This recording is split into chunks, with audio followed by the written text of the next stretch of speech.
إنك حميد مجيد. اللهم بارك على محمد وعلى آل محمد كما باركت على إبراهيم وعلى آل إبراهيم إنك حميد مجيد. معزز محترم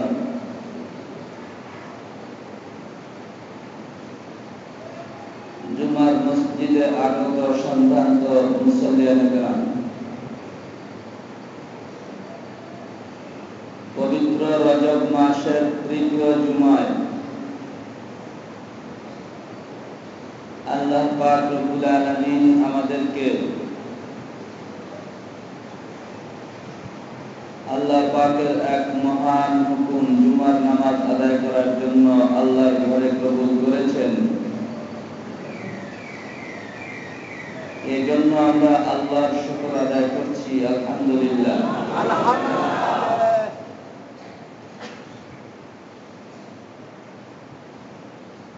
রাসূল আকরাম সাল্লাল্লাহু আলাইহি ওয়াসাল্লামের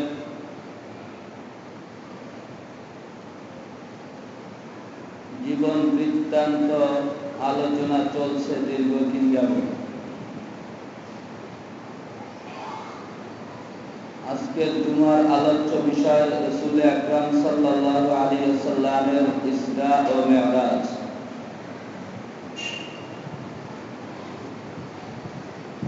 রাসূল আকরাম সাল্লাল্লাহু আলাইহি ওয়াসাল্লামকে তৎকালীন কাফের সম্প্রদায়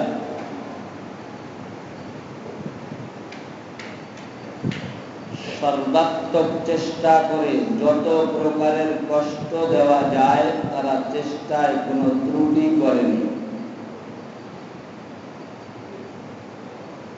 নবী আকরাম সাল্লাল্লাহু আলাইহি ওয়াসাল্লাম কাফেরদের পক্ষ থেকে প্রাপ্ত সকল কষ্ট সহ্য করেছেন। জুলুম কত প্রকার হতে পারে, কাফেররা কোন প্রকারের জুলুম করতে বাদ রাখেনি। কিতাবে লিখেছে তামাম দুনিয়ার সকল পয়গম্বরদের কষ্ট দুঃখকে যদি এক পাল্লায় রাখা হয় আর সকল নবীর শ্রেষ্ঠ নবী, সকল রাসূলের ইমাম মুহাম্মদ সাল্লাল্লাহু আলাইহি ওয়াসাল্লামের কষ্টকে যদি এক পাল্লায় রাখা হয়, মুহাম্মদ সাল্লাল্লাহু আলাইহি ওয়াসাল্লামের কষ্ট দুঃখের পাল্লাই ভারী হয়ে যাবে। কাফেররা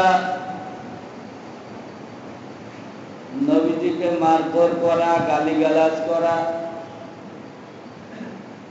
তিরস্কার করা, নবীজি এবং নবীজির বংশাবলী ও অনুসারীদেরকে বয়কট করে দীর্ঘ 3 বছর যাবৎ শিহাবে আবি তালেবে বন্দী করে রাখা, সিজদারত অবস্থায় নবীজির মাথার উপরে উটের ঘুড়ি চেপে দেওয়া,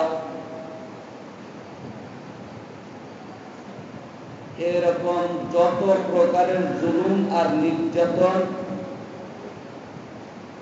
মানুষের দ্বারা সম্ভব সব প্রকারের জুলুম নির্যাতন করেছে কাফের সম্প্রদায়। এত কষ্ট নবীজি নীরবে সয়ে গেছেন সবকিছু।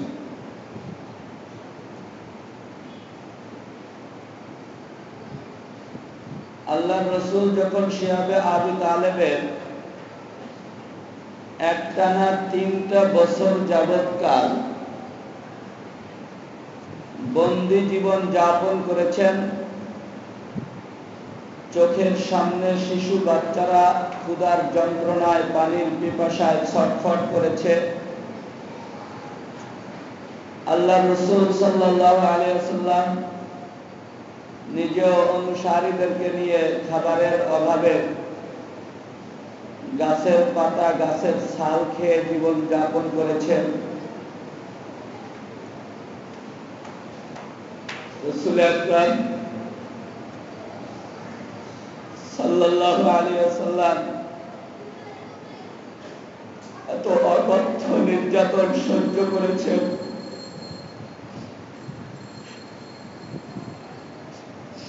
নবীজি নিজের স্বার্থে করেন নাই, সব উম্মতের কল্যাণের জন্যই করেছিলেন।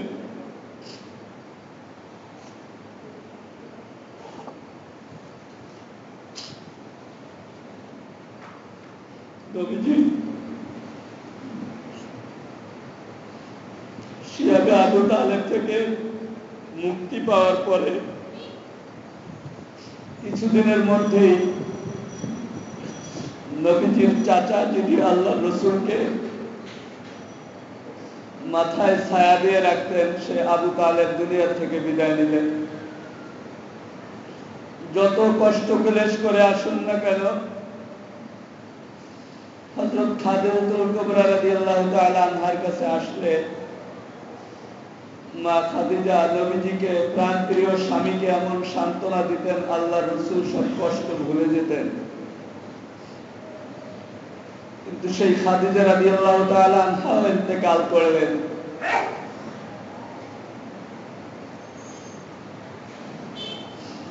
নবীজি মক্কা শহরে দাওয়াত দিতে দিতে হয়রান পরেশান হয়ে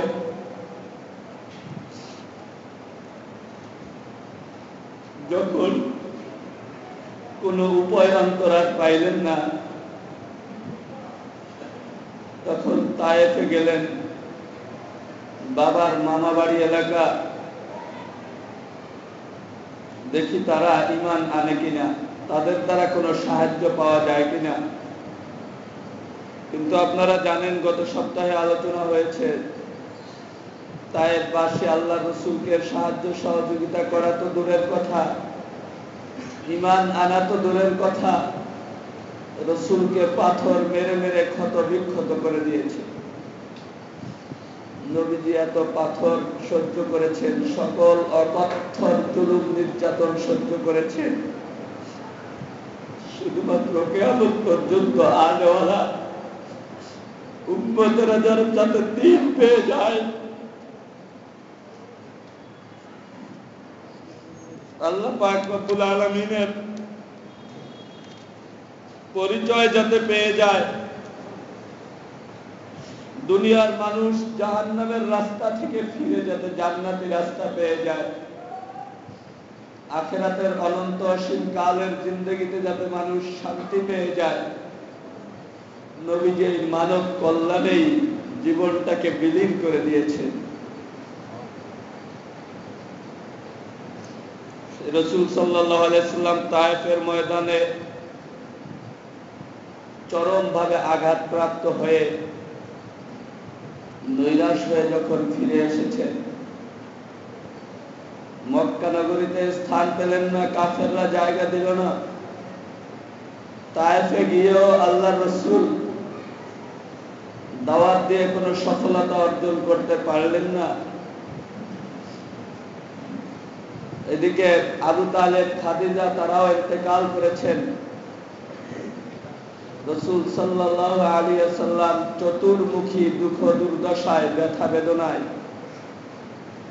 যখন মারাত্মকভাবে ক্লান্ত শ্রান্ত, আল্লাহ পাক রব্বুল আলামিন আল্লাহ রাসূল সাল্লাল্লাহু আলাইহি ওয়াসাল্লামকে প্রতিদান হিসেবে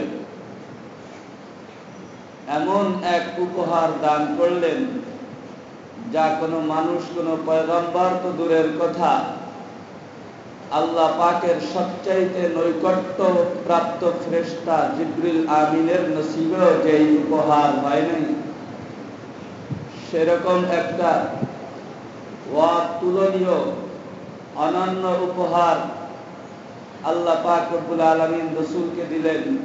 তা হলো সবচাইতে উঁচু, সবচাইতে সম্মানিত মর্যাদাপূর্ণ জায়গা আরশ মহল্লায় আল্লাহ রসুলের কদম মোবারক ফলানোর জন্য রসুলকে ডেকে নিয়ে গেলেন।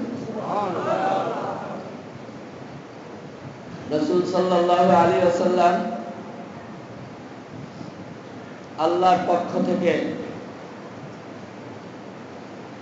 আহ্বান পাইলেন, নবীজি উম্মে হানির ঘরে শোয়া ছিলেন, বিশ্রাম করতেছিলেন, সামান্য ঘুম ঘুম ভাব। এমন সময় নবীজি দেখলেন ঘরের চাল ফেটে গিয়েছে, ফাঁকা হয়ে গিয়েছে। জিবরিল আমিন আলাইহিস সালাম, মিকাইল আলাইহিস সালাম সহ কিছু ফেরেশতা আল্লাহ রাসূলের কাছে চলে আসছে। নবীজিকে ওখান থেকে উঠিয়ে বাইতুল্লাহর কাছে নিয়ে গেলেন। আল্লাহ রাসূল হাতিমে কাবায় গিয়ে ওখানে গিয়ে আবার ঘুমিয়ে পড়লেন।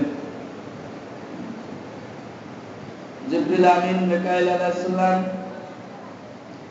ওনারা রাসূল আকরাম সাল্লাল্লাহু আলাইহি ওয়াসাল্লামের সিনা চাক করলেন, বক্ষ বিদারণ করলেন, হাত বের করে জমজমের পানিতে ধুয়ে একটা পেয়ালার মধ্যে ঈমানি প্রতিভা পরিপূর্ণ করে তা কলবে, আল্লাহ রাসূলের কলবে স্থাপন করলেন এবং বক্ষ আবার জোড়াইয়া দিলেন। নবীজির বুক আগের মতোই হয়ে গেল, অপারেশনের পূর্বে যেমন ছিল। বোরাক এসে হাজির হলো। বোরাক এমন একটা যানবাহন যেটা ঘোড়ার চেয়ে ছোট, গাধার চেয়ে একটু বড়।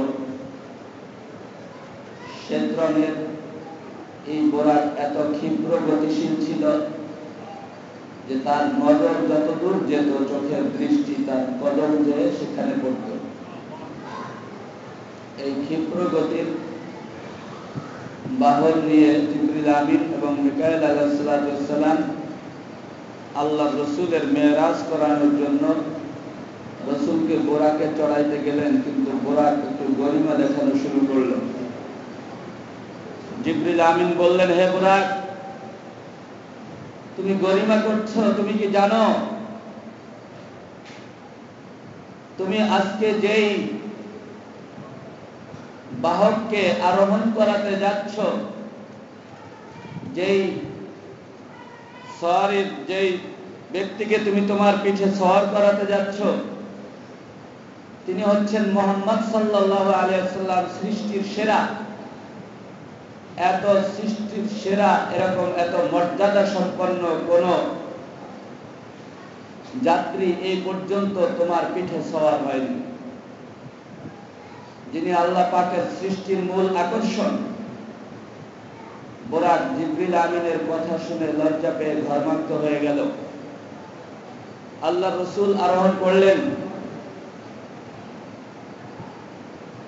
এক কিতাবের মধ্যে লিখেছে রাসূল আকরাম সাল্লাল্লাহু আলাইহি ওয়াসাল্লামের পিছনে আরোহণ করলেন হযরত জিবরিল আমিন আলাইহিস সালাতু ওয়াস সালাম। দুইজনে বোরাকের পিঠে সওয়ার হয়ে রওনা হলেন। কিছু দূর গিয়ে নবীজি বলেন, কিছু দূর গিয়ে জিবরিল আমিন আমাকে বললেন, হে আল্লাহ রাসূল, আপনি এখানে অবতরণ করুন এবং 2 রাকাত নফল নামাজ আদায় করুন। আমি জিবরিল আমিনের কথা মতো 2 রাকাত নফল নামাজ আদায় করলাম। সেখানে ছিল অনেক খেজুর গাছ। জিবরিল আমিন বলল, এটা কোন জায়গা আপনি জানেন কি? আমি বললাম, না, আমি জানি না। জিবরিল আমিন বললেন যে এটা হলো ইয়াসরিব বা মদিনা, এখানেই হিজরত করে আপনাকে আসতে হবে। কিছু দূর গিয়ে জিবরিল আমিন আবার অবতরণ করে 2 রাকাত নামাজ পড়তে বললেন। আমি সেখানে 2 রাকাত নামাজ আদায় করার পরে জিবরিল আমিন বললেন, এটা কোন জায়গা আপনি জানেন? আমি বললাম, না, আমি জানি না। জিবরিল আমিন বললেন, এটা হলো তুর সিনা, অর্থাৎ মুসা আলাইহিস সালাতু ওয়াস সালামের কাছে আল্লাহ পাক রব্বুল আলামিন যে নূর প্রকাশ করেছিলেন এবং কথা বলেছিলেন যে জায়গায় বসে, সেই সিনা পর্বত হলো এটা। কিছু দূর যাওয়ার পরে জিবরিল আমিন আলাইহিস সালাতু ওয়াস সালাম আমাকে আবার অবতরণ করতে বললেন। আমি অবতরণ করলাম। 2 রাকাত নামাজ পড়তে বললেন, আমি নামাজ পড়লাম। জিবরিল আমিন বললেন, এটা হলো হযরত শুআয়ব আলাইহিস সালাতু ওয়াস সালামের শহর মাদায়েন। কিছু দূর গিয়ে আরেক জায়গায় অবতরণ করে 2 রাকাত নামাজ আদায় করতে বললেন।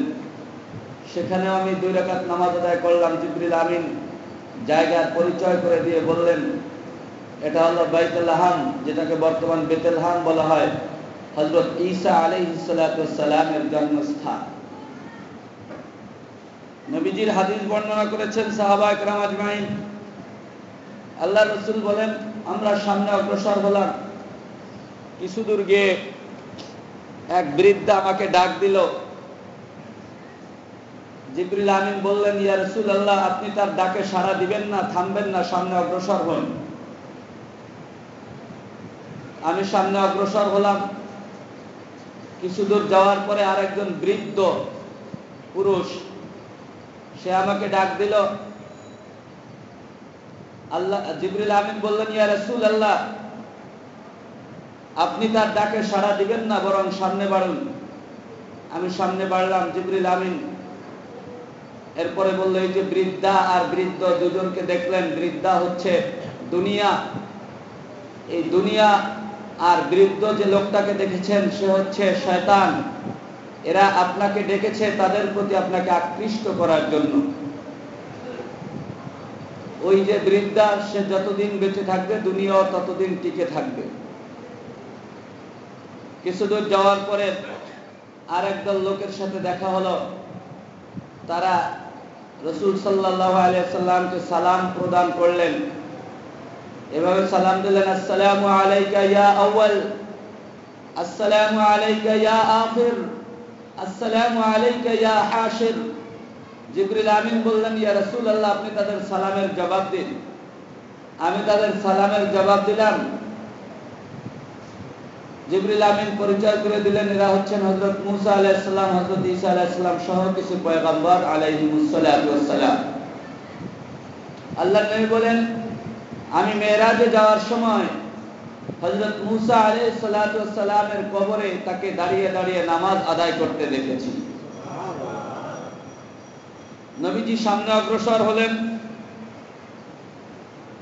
কিছু দূর যাওয়ার পরে তিনি দেখলেন যে একদল মানুষ, তারা তাদের হাতে বড় বড় তামার নখ, তামার তৈরি নখ, এই নখ দ্বারা নিজেদের চেহারা এবং বুকরে আশ্রে কাটতেছে।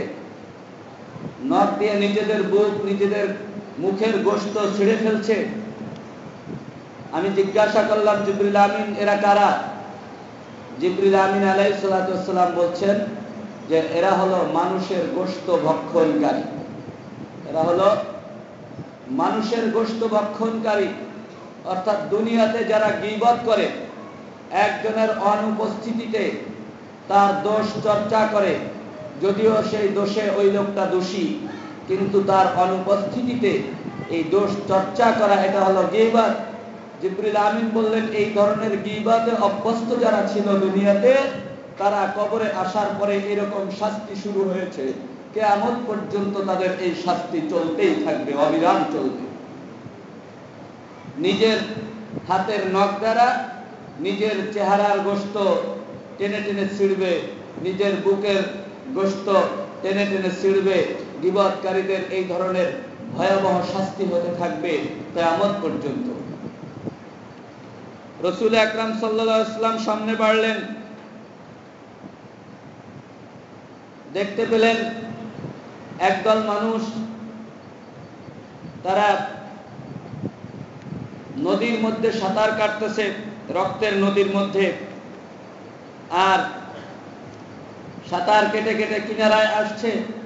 কিনারায় এসে এক হাদিসে বলা হয়েছে যে পাথরের টুকরা তারা লোকমা দিয়ে খাচ্ছে, খাইয়া আবার নদীর মাঝখানে চলে যাচ্ছে। আবার সাঁতার কেটে আসতেছে, আবার পাথরকে লোকমা করে খাচ্ছে আর চলে যাচ্ছে। আর এক রাওয়াতে আছে উপরে একজন লোক দাঁড়ানো আছে। সেই লোকটায়, ওই লোকগুলো যখন কিনারায় আসে তাদের মাথায় আঘাত করে পাথর দ্বারা, তারা ছিটকে নদীর মাঝখানে চলে যায়। আবার কিনারায় আসতে চেষ্টা করে, আবার তাদের মাথায় আঘাত করা হয় পাথর দ্বারা, তারা আবার ছিটকে চলে যায়। আল্লাহ রসুল জিজ্ঞাসা করলেন এরা কারা? জিবরিল আমিন আলাইহিস সালাতু ওয়াস সালাম জবাব দিলেন এরা হলো দুনিয়াতে যারা সুদখোর ছিল, সুদ খাইতো। এই সুদখোরদের শাস্তি এরকম হতে থাকবে, কিয়ামত পর্যন্ত তারা রক্তের নদীতে হাবুডুবু খাবে আর পাথরের আঘাত খেয়ে খেয়ে আবার নদীর মাঝখানে চলে যাবে। এভাবে শাস্তি তাদের হতেই থাকবে। অত্যন্ত দুঃখের বিষয় হলেও সত্য যে বর্তমান আমাদের দেশের যে অর্থনীতি অবস্থা, এই অবস্থায় সুদ থেকে বাঁচা অনেক কঠিন কাজ, একটা চরম কঠিন কাজ হয়ে দাঁড়িয়েছে। প্রত্যক্ষভাবে অথবা পরোক্ষভাবে প্রায় শতকরা 100% মানুষই তো প্রায় সুদের সঙ্গে জড়িত। আল্লাহ পাক আমাদেরকে এই দূর অবস্থা থেকে, ভয়াবহ কবিরা গুনাহ থেকে বাঁচার জন্য আমাদের দেশে ইসলামী পরিবেশের ব্যবস্থা করে দিন। সকলে বলি আমিন। এরপরে রাসূল সাল্লাল্লাহু আলাইহি ওয়াসাল্লাম, জিবরিল আমিন, মিকাইল আলাইহিস সালামেরা সামনে বাড়লেন। কিছু দূর গিয়ে দেখলেন একদল মানুষ খেতে ফসল বুনছে।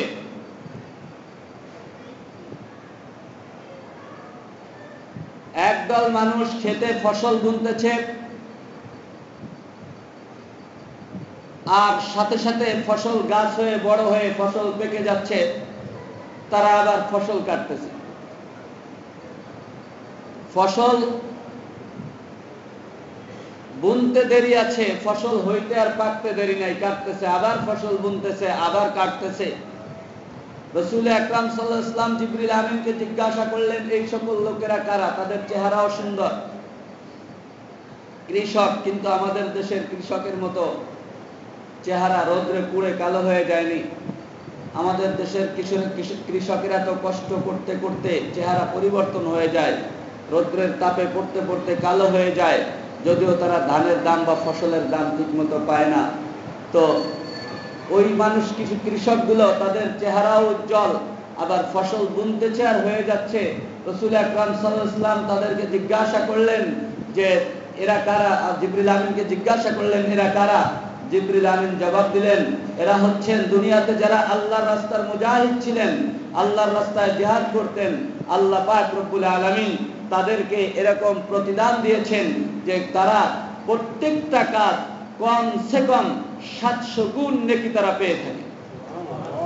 যেই নেকি অর্জন করতে অন্যান্য মানুষের অনেক সময় লাগে, আল্লাহর রাস্তার মুজাহিদরা সেই নেকি অর্জন মুহূর্তের মধ্যে করে ফেলতে পারে।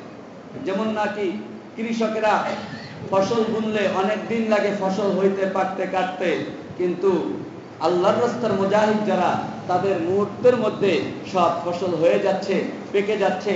আল্লাহ পাক বুঝাইলেন যে এরা এই ফসল যেমন দ্রুত গতিতে হয়, মুজাহিদদের নেকি আমার কাছে ওইরকম দ্রুত গতিতে হয়। তারা যে অল্প স্বল্প নেক আমল করলেও আমি আল্লাহ দ্রুত গতিতে তাদের নেকি বাড়াইয়া বিশাল বড় আকার ধারণ করে দিই। রাসূল আকরাম সাল্লাল্লাহু আলাইহি ওয়াসাল্লাম সামনে বাড়লেন, দেখলেন একদল মানুষ শায়িত আছে আর একদল মানুষে দাঁড়ানো আছে। দাঁড়ানো ব্যক্তি শায়িত ব্যক্তির মাথায় পাথর দ্বারা চরম আঘাত করে। আঘাতের কারণে মাথা চূর্ণ বিচূর্ণ হয়ে যায়, পাথর ছিটকে দূরে চলে যায়। অতঃপর ওই লোকটা পাথর আনতে যান, এদিকে মাথা আবার সিধা হয়ে যায়। জিবরিল আমিনকে জিজ্ঞাসা করা হলো এই সকল ব্যক্তিরা কারা যারা পাথরের আঘাত খেয়ে মাথা চূর্ণ বিচূর্ণ হয়ে যাচ্ছে? জিবরিল আমিন বললেন এরা হলো দুনিয়াতে যারা নামাজে অবহেলা করত, নামাজে অলসতা করত, ঠিকমতো নামাজ আদায় করত না, ঘুমকে নামাজের চাইতে প্রাধান্য দিত, ক্রিকেট খেলাকে নামাজের চাইতে প্রাধান্য দিত, ব্যবসা বাণিজ্য চাকরি বাকরিকে প্রাধান্য দিত, নামাজে অবহেলা করত। এই নামাজে অবহেলাকারীদের এই শাস্তি হচ্ছে। আমরা দেখি এখন মানুষ যে ঘুমের কাছে নামাজের চাইতে অনেকে ঘুমকে প্রাধান্য দেয়, তার একটা প্রমাণ আমরা বর্তমানে পাইতেছি। ফজরের নামাজে আলহামদুলিল্লাহ এক সময় 6-7 কাতার মানুষ হতো যখন রাত বড় ছিল। এখন রাত ছোট হয়ে গেছে, ঘুম সহজে ভাঙতে চায় না। ফজরের সময় মানুষ হয় 3 কাতার থেকে 4 কাতার। 2-3 কাতার কমে গেছে। আল্লাহ পাক রাত ছোট করে দিয়ে দেখতেছেন যে রাত ছোট হইলেও আমার কোন বান্দারা আমার হুকুম পালন করে। তো যারা এই ছোট রাত হলেও ঘুম পুরোপুরি হয় না, তারপরেও আল্লাহর হুকুম পালন করার জন্য ফজরের নামাজে চলে আসে, এরা হলো আল্লাহ পাকের পরীক্ষিত খাঁটি বান্দা। আর যারা ঘুমের অজুহাতে বা দুনিয়াবি বিভিন্ন ব্যস্ততার অজুহাতে নামাজে আসতে পারে না, তারা তো কিয়ামতের ময়দানে এই নামাজে অবহেলাকারীর শাস্তির মধ্যে তারা গণ্য হয়ে যাবে। তাদের মাথায় এভাবে আঘাত করে চূর্ণ বিচূর্ণ করা হবে। আল্লাহ পাক আমাদেরকে খাঁটি নামাজি খাঁটি মুমিনদের মধ্যে কবুল করুন। সম্মানিত সুধী, রাসূল আকরাম সাল্লাল্লাহু আলাইহি ওয়াসাল্লাম এরপরে আরো সামনে বাড়লেন। দেখতে পেলেন একদল মানুষ শুধু নেংটি পরা, গায়ে অন্য কোনো কাপড় চোপড় নাই, পোশাক নাই, গাধার ন্যায় ঘোড়ার ন্যায় সারা মাঠে ঘাটে দৌড়ে বেড়াইতেছে। তারা কি যেন খুঁজতেছে, বড় অসহায়ের মতো। তাদের এই ঘোরাঘুরি নেংটি পরা ঘোরাঘুরি দেখে আল্লাহ রসুল জিবরিল আমিনকে জিজ্ঞাসা করলেন, হে জিবরিল আমিন, এরা কারা? জিবরিল আমিন জবাব দিলেন, এরা হলো দুনিয়াতে যারা আল্লাহর হুকুম যাকাত আদায় করে নাই, সম্পদ থাকা সত্ত্বেও গরিবের যাকাত আদায় করে নাই, গরিবের হক নষ্ট করে খেয়েছে। আমরা মনে করি চুরি ডাকাতি করা, জমির আইল ঠেলা আর পরের হক সম্পদ আত্মসাৎ করা, এটাই মনে হয় পরের হক নষ্ট। কিন্তু এর চাইতে বড় নষ্ট করা হয় যখন গরিবের হক যাকাত আদায় করা না হয়। পুঙ্খানুপুঙ্খ অক্ষরে অক্ষরে হিসাব করে যাকাত যে ব্যক্তি না দিবে, সে ব্যক্তি গরিবের হক, এতিমের হক নষ্টকারী হিসাবে কিয়ামতের ময়দানে উঠবে। তারা নেংটি পরে ঠিকমতো কাপড় চোপড়ও পাবে না। গরিবদেরকে কাপড় দেওয়ার কথা ছিল, পোশাক, খাদ্য দ্রব্য, টাকা পয়সা দিয়ে গরিবদেরকে সাহায্য করার কথা ছিল। এই সাহায্য না করে তারা শুধু নিজের পেট পুড়তে চেষ্টা করেছে, অর্থের স্তূপ করতে চেষ্টা করেছে। কিয়ামতের ময়দানে আল্লাহ পাক তাদেরকে শুধু একটা নেংটি পরাইয়া দিবেন। যখন অন্য সকল মানুষ সুন্দর জান্নাতি পোশাকে থাকবে, তারা শুধু নেংটি পরে সব জায়গায় গাধার ন্যায় ঘোড়ার ন্যায় ঘুরতে থাকবে। যাকাত না দিয়া খাইতে ভালো লাগে, খেয়ে দেখো, মজাটা বুঝবা কিয়ামতের ময়দানে। খাওয়া ইচ্ছা মতো খাও। এরপরে আল্লাহ রাসূল সাল্লাল্লাহু আলাইহি ওয়াসাল্লাম সামনে বাড়লেন। সামনে গিয়ে রাসূল সাল্লাল্লাহু আলাইহি ওয়াসাল্লাম দেখলেন 2টা ড্যাগের মধ্যে গোশত। একটা গোশত পাকানো, খুব সুস্বাদু, আর একটা ড্যাগের মধ্যে কাঁচা গোশত, যা পচে গন্ধ হয়ে গেছে, দুর্গন্ধে ওই এলাকায় থাকা যায় না। কিন্তু একদল মানুষ ওই সুস্বাদু পাকানো গোশতগুলো না খেয়ে পচা গান্ধা দুর্গন্ধময় ওই কাঁচা গোশতগুলো খাচ্ছে। আল্লাহ রাসূল জিজ্ঞাসা করলেন, আরে এরা কারা? এদের রুচি এত নষ্ট, এত কুরুচি, এদের এত সুস্বাদু গোশত রেখে তারা এই পচা গোশত খাচ্ছে। জিবরিল আমিন আলাইহিস সালাতু ওয়াস সালাম বললেন, এরা হলো ওই সকল যুবক যুবতী, ওই সকল মানুষ যাদের যে সকল পুরুষের ঘরে সতী সাধ্বী স্ত্রী ছিল, বিবাহিতা হালাল স্ত্রী ছিল, হালাল ভাবে যৌন ক্ষুধা মেটানোর ব্যবস্থা ছিল, কিন্তু স্ত্রীর কাছে না গিয়ে বরং অন্য জেনাকারিনী, বেবিচারিণী নারীর সাথে রাত যাপন করেছে, বা অন্য নারীর কাছে গিয়েছে, অন্য নারীর সঙ্গে সম্পর্ক রেখেছে। এই সকল দুশ্চরিত্রকারীদের এই শাস্তি হচ্ছে। এবং যেই সকল নারীদের ঘরে স্বামী ছিল, বিবাহিত হালাল স্বামী, স্বামীর কাছ থেকে তার আশা পূরণ করতে পারত, তা না করে অন্য পুরুষের সঙ্গে করেছে, এরা হলো এই সকল নারী পুরুষ। তারা সুস্বাদু গোশত না খেয়ে পচা গোশতে লিপ্ত হয়ে গিয়েছে। আল্লাহ পাক আমাদেরকে এহেন চরম অপরাধ থেকে বেঁচে থাকার তৌফিক সকলকে দান করুন। এরপরে রাসূল সাল্লাল্লাহু আলাইহি ওয়াসাল্লাম আরো সামনে বাড়লেন। সেখানে গিয়ে রাসূল আরো সামনে গিয়ে দেখলেন একদল মানুষের লাকড়ি জোগাড় করতেছে। লাকড়ির বোঝা অনেক বড় হয়েছে, সে বহন করতে পারতেছে না, তারপরেও শুধু লাকড়ি জোগাড় করা নিয়ে ব্যস্ত। লাকড়ি জোগাড় করতে করতে স্তূপ করে ফেলতেছে, নিজে নিতে পারবে না জানে, তারপরেও লাকড়ির বোঝা বাড়াইতেছে। জিবরিল আমিনকে জিজ্ঞাসা করা হলো, আল্লাহ রাসূল জিজ্ঞাসা করলেন, এই সকল লোক কারা যারা শুধু কাষ্ঠের বোঝা বাড়াইতেছে অথচ বহন করার ক্ষমতা রাখে না? জিবরিল আমিন বললেন, এরা হলো ওই সকল মানুষ যারা দুনিয়াতে পদলোভী ছিল, শুধু পদের নেশায় ঘুরতো, এখানে দায়িত্ব নেয়, ওখানে দায়িত্ব নেয়, এটার সভাপতি, ওইটার সেক্রেটারি, ওইটার চেয়ারম্যান, ওই মসজিদের মুতাওয়াল্লি, ওই মসজিদের খতিব, ওই সমিতির চেয়ারম্যান, ওই সমিতির এভাবে সদস্য, অমুক কমিটির মেম্বার, এই সেই দুনিয়ার দায়িত্ব নিয়েছে, কিন্তু দায়িত্ব ঠিক মতো পালন করতে পারে না। দায়িত্ব পালন করার সময় নাই, সুযোগ নাই, তারপরেও তাকে দায়িত্ব দিতে চাইলে সে দায়িত্ব নিতে অস্বীকার করে না। এই ধরনের ব্যস্ত মানুষ যারা শুধু দায়িত্ব আর শুধু পদ চাইছে, এই সকল মানুষগুলা কিয়ামতের ময়দানে লাকড়ি জোগাড় করার মতো কঠিন শাস্তিতে তারা সারা রৌদ্রের মধ্যে শুধু লাকড়ি জোগাড় করতেই থাকবে, কিন্তু নিয়ে কোনো ভোগ করতে পারবে না। আল্লাহ রাসূল সাল্লাল্লাহু আলাইহি সাল্লামের কাছে দুজন সাহাবী আসলেন। একজন সাহাবী আর এক ব্যক্তিকে নিয়ে আসলেন। ওই লোকটা এসে আল্লাহ রাসূলকে বললেন, ইয়া রাসূলুল্লাহ, আমাকে কোনো কাজ দেন, কোনো দায়িত্ব দেন। যেই সাহাবী ওনাকে নিয়ে আসছিলেন, ওই সাহাবী মারাত্মক লজ্জা পেলেন। আরে আল্লাহ রাসূলের কাছে আসছে, সে দ্বীন চাবে, সে নসিহত চাবে, সে কোরআন হাদিসের কিছু তালিম শুনতে চাবে, সে এসে কাজ চাইলো, সে এসে দায়িত্ব চাইলো। সে লজ্জায় লাল হয়ে গেছেন। রাসূল সাল্লাল্লাহু আলাইহি ওয়াসাল্লামকে কর জোরে বলছেন, ইয়া রাসূলুল্লাহ, আমি তো বুঝতেই পারিনি যে এই লোকটা কোনো দায়িত্ব যাবে বা কোনো পদ চাবে। এই পদ চাওয়া, পদের লোভী লোকটা আমার সাথে আসছে, আমি তো তাকে চিনতে পারি নাই, আমি না চিনে তাকে নিয়ে আসছি, ইয়া রাসূলুল্লাহ, আমি তো লজ্জা পেয়ে গেলাম।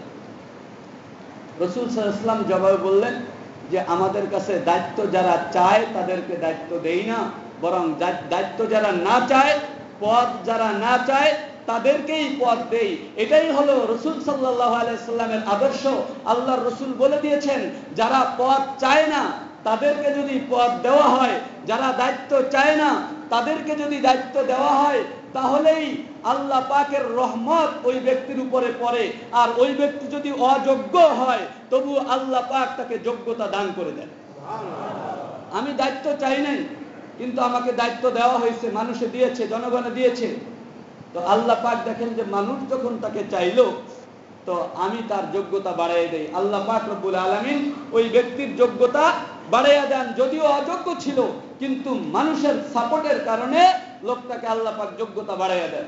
পক্ষান্তরে আল্লাহ রাসূল বলেন, যে ব্যক্তি দায়িত্ব চাইয়া নেয়, পদ চাইয়া নেয়, পদের লোভে ঘরে, পদের লোভে আন্দোলন করে, পদের লোভে বিভিন্ন কিছু করে, লবিং করে, এই করে সেই করে, এরকম পদলোভী যারা এবং লোভ করে বিভিন্ন কায়দা করে যারা পদ নেয়, এদের উপর আল্লাহ পাকের অভিসম্পাত রয়েছে, এদের উপর আল্লাহ পাকের লানত।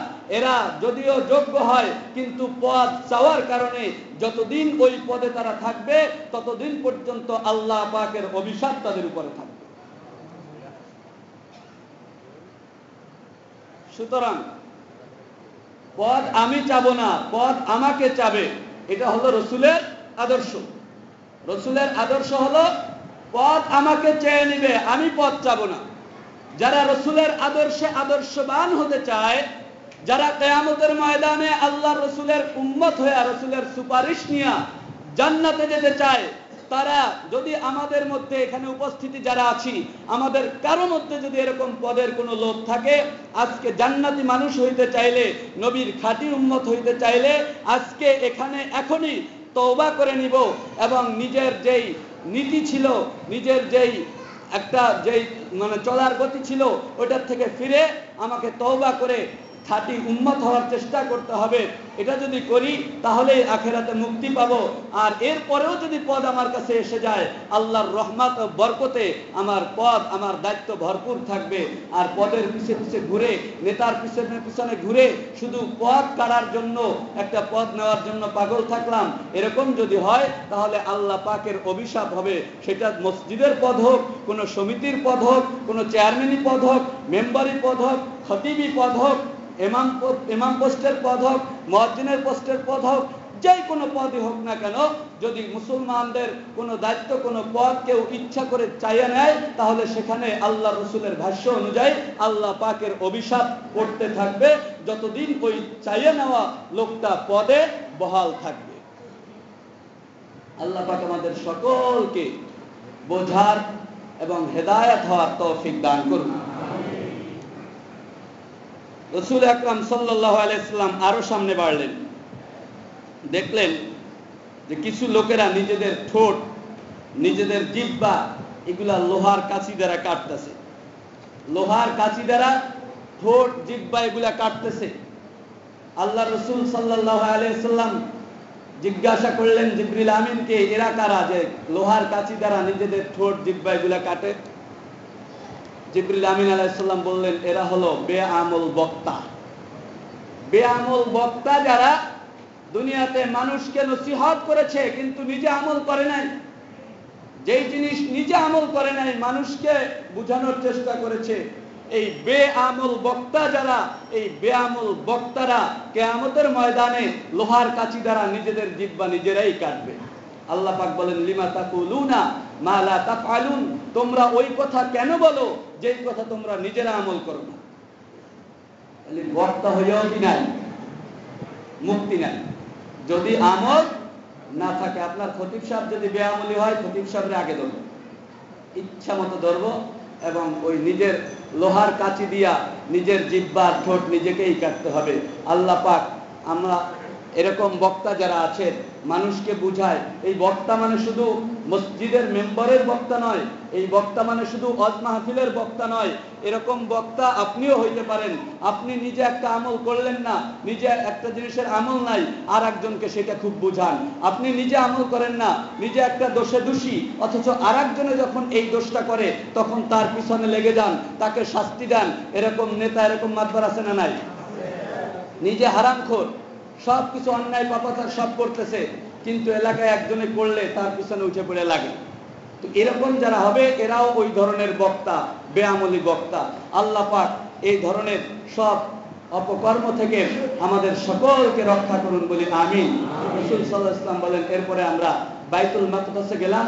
বাইতুল মাকদাসে গিয়ে বোরাক বেঁধে আমরা বাইতুল মাকদাসের মধ্যে প্রবেশ করলাম।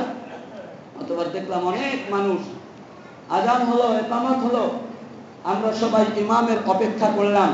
রাসূল আকরাম সাল্লাল্লাহু আলাইহি ওয়াসাল্লাম বলেন, যখন আমরা সকলে ইমামের অপেক্ষায় ছিলাম, হযরত জিবরিল আমিন আলাইহিস সালাতু ওয়াস সালাম আমাকে হাত ধরে ইমামতিতে নিয়ে দাঁড় করাইয়া দিলেন। নবীজি ইমামতি করলেন। জিবরিল আমিন জিজ্ঞাসা করলেন, ইয়া রাসূলুল্লাহ, আপনি জানেন লক্ষ লক্ষ মুসল্লি আপনার পিছনে নামাজ আদায় করছে, এই লক্ষ লক্ষ মুসল্লি কারা? তখন তিনি বললেন যে না, আমি জানি না। জিবরিল আমিন বললেন, এরা হচ্ছেন আল্লাহ পাক রব্বুল আলামিন দুনিয়াতে যত পয়গম্বর দুনিয়াতে পাঠিয়েছিলেন, সকল পয়গম্বরের রূহ আজকে আপনার পিছনে নামাজ পড়ার জন্য এখানে একত্রিত হয়েছে। এমনকি আসমানি অনেক ফেরেশতারাও আপনার পিছনে ইক্তেদা করার জন্য আজকে উপস্থিত হয়েছে। এই জন্য রাসূল সাল্লাল্লাহু আলাইহি ওয়াসাল্লাম হচ্ছেন সকল আম্বিয়া কেরামের ইমাম। ইমামুল কবি বলতেছেন যে আল্লাহ রাসূল সাল্লাল্লাহু আলাইহি ওয়াসাল্লাম হচ্ছেন সব নবী রাসূলদের ইমাম, সব নবী রাসূলদের নেতা। এই রাসূল আমরা আলোচনার দ্বারা, এতদিন সিরাতের দ্বারা আমরা যা বুঝতে পারলাম, আল্লাহ রাসূল সাল্লাল্লাহু আলাইহি ওয়াসাল্লাম এত মর্যাদা সম্পন্ন, এত আল্লাহ রাসূলের ইজ্জত। আল্লাহ রাসূল সাল্লাল্লাহু আলাইহি ওয়াসাল্লাম উম্মতের জন্য নিজের জীবনের সবকিছুকে বিলীন করে দিয়েছেন যে রাসূল, সেই রাসূল সাল্লাল্লাহু আলাইহি ওয়াসাল্লামকে নিয়ে এখন দুনিয়াতে কত প্রকারের কটূক্তি, কত প্রকারের কুৎসা রটনা, কত কিছু হচ্ছে। আপনারা জেনে থাকবেন গত সপ্তাহের ঘটনা, আমাদের এই বাংলাদেশ যেখানে 86% মুসলমান, 86% মুসলমান, যেখানের মানুষ এখনো ইমানি চেতনায় বলিয়ান, যেই বাংলাদেশের মানুষ এখনো কোরআন হাদিসের বিরুদ্ধে কিছু সহ্য করতে পারে না, এরকম মুসলমানদের পেটের মধ্যে থেকে এক কুলাঙ্গার হিন্দুর বাচ্চা, জানোয়ারের বাচ্চা, এই হৃদয় চন্দ্র সাহা, এই বেয়াদবের বাচ্চা কত জঘন্যতম ঘটনা ঘটিয়েছে। আপনারা হয়তো অনেকে শুনেছেন গত সপ্তাহের ঘটনা। এই বেয়াদবের বাচ্চা দুইটা শূকরে সঙ্গম করতেছে, মিলন করতেছে। এই দুই শূকরের মিলন করা অবস্থায় ছবি নিয়েছে সে। ছবি নিয়ে একটা শূকরের গায়ে লিখেছে আল্লাহ, আর একটা শূকরের গায়ে লিখেছে মুহাম্মদ। নাউজুবিল্লাহ মিন যালিক। কত বড় বেয়াদব! এই বেয়াদবের পরে এই দুই শূকরের মাঝখানে সঙ্গম স্থল, যেটা লজ্জাস্থানের উপরে, আল্লাহ পাক রব্বুল আলামিনের পবিত্র নামের ক্যালিওগ্রাফিটা এখানে সেট করেছে। এরপরে এই ছবির নিচে যত দুনিয়ার সবচাইতে নিকৃষ্টতম উক্তি যেগুলা, সেই উক্তি ওখানে লিখেছে নিচে, এরপরে ফেসবুকে ছেড়ে দিয়েছে। বাংলাদেশের জমিনে বসে এত বড় দুঃসাহস করতে পারে, এই সাহস এই বেয়াদবকে কে দিল? আশ্চর্যের বিষয়, এরপরেও সে বাংলার জমিনে বেঁচে আছে। আফসোস, কত মানুষ অন্যায়ের কারণে আজকে এই বাংলাদেশে ক্রস ফায়ারের শিকার হচ্ছে, ক্রস ফায়ারে মারা যাইতেছে। কত মানুষ, কত অন্যায়কারীরা অন্যায়ের কারণে গণধোলাইয়ের শিকার হচ্ছে। আর এত বড় জঘন্যতম ঘটানোর পরেও এই বেয়াদবটা ক্রস ফায়ারের শিকারও হয় নাই, গণধোলাইয়ের শিকারও হয় নাই। এলাকার মানুষ যখন জানতে পেরেছে এত বড় অপরাধের কথা, তারা যখন আন্দোলনে নামছে, তখন প্রশাসন তাকে বন্দি করে জেলখানায় পাঠিয়েছে। স্থানীয় ইউনিয়ন থানার সে বলছে আপনারা শান্ত থাকেন, আমরা এটার বিচার করব। তো বিচার, তথ্য প্রযুক্তির যে আইন আছে, এই আইন অনুযায়ী ওই থানার দারোগা তার নামে একটা মামলা করছে। তো এইসব মামলার বিচার তো আমরা জানি 2 মাস 6 মাস জেল হয়। আপনাদের ঈমান দ্বারা, আপনাদের বিবেক দ্বারা একটা প্রশ্নের জবাব দিবেন, এই চরম অপরাধ, এটা কেমন অপরাধ? বিশ্বের ইতিহাসে কোন কাফের মুশরিক বেঈমান কোন দারুল হরবেও, কোন কাফের দেশেও এই ধরনের ঘটনা ইতিপূর্বে ঘটে নাই। এত জঘন্যতম ঘটনা ইতিপূর্বে কোনোদিন ঘটে নাই। কি ঘটেছে? রসুলকে নিয়ে কটূক্তি হয়েছে, অথবা রসুলের ব্যঙ্গচিত্র করা হয়েছে, বা রসুলকে একটা গালি দেওয়া হয়েছে। এই ধরনের কিছু ঘটনা, কিছু বিচ্ছিন্ন ঘটনা ইতিপূর্বে ঘটছে, কিন্তু এত বড় জঘন্যতম ঘটনা পৃথিবীর ইতিহাসে ইতিপূর্বে কোনোদিন ঘটে নাই, কোথাও ঘটে নাই, কোন কাফের মুশরিকের দেশেও ঘটে নাই। যা আজকে বাংলাদেশে শাহজালালের দেশে, শাহপরানের দেশে, শাহ আলী বাগদাদির দেশে, সৈয়দ হাফিজুর রহমাতুল্লাহ আলাইহির দেশে, জন্মভূমিতে, এই পবিত্র মাটিতে যে ঘটনা ঘটে গেল, অথচ বিচারটা কি হলো? তাকে জেলখানায় পাঠিয়ে দেওয়া হলো। বড় আফসোস লাগে প্রশাসনের উপর, ওনারা এত মানুষকে ক্রস ফায়ারে দিতে পারেন, এত বড় জঘন্যতম কুলঙ্গারকে ক্রস ফায়ার দিল না। কেন দিল না? এর মধ্যে কারণটা কি? এই কারণটা আমাদের আসলে খোঁজা দরকার। কেন হলো না? আজকে পত্রিকা, সকল পত্রিকায় ঘটনাটা আসে নাই, সকল মিডিয়ায়, টেলিভিশনের মধ্যে ঘটনাগুলো আসে নাই। গতকালকে আমাদের এখানে এক সাংবাদিক ভাই, উনি আমার মুখে এই ঘটনা শোনার পরে নরসিংদীতে ফোন দিয়েছিলেন। নরসিংদীর এক সাংবাদিক বলেছে, হ্যাঁ ঘটনা তো সত্য, আমরা এগুলো সবকিছু হয়েছে, সে জেলখানায় আছে, এটা সত্য, কিন্তু আমরা প্রচার করতে পারছি না, কারণ মুখে লাগাম লাগানো। আফসোস, ইমানদার, একজন ইমানদার মানুষ আল্লাহ এবং আল্লাহ রসুলের ব্যাপারে এত জঘন্যতম উক্তি আর কটূক্তি আর উৎসাহ রটানোর পরে এটা কিভাবে ইমানদারে সহ্য করতে পারে? এটা সহ্য করার কথা না। আর এটা যে সহ্য করতে পারে, খোদার কসম করে বলতে পারি তার মধ্যে ঈমান নেই।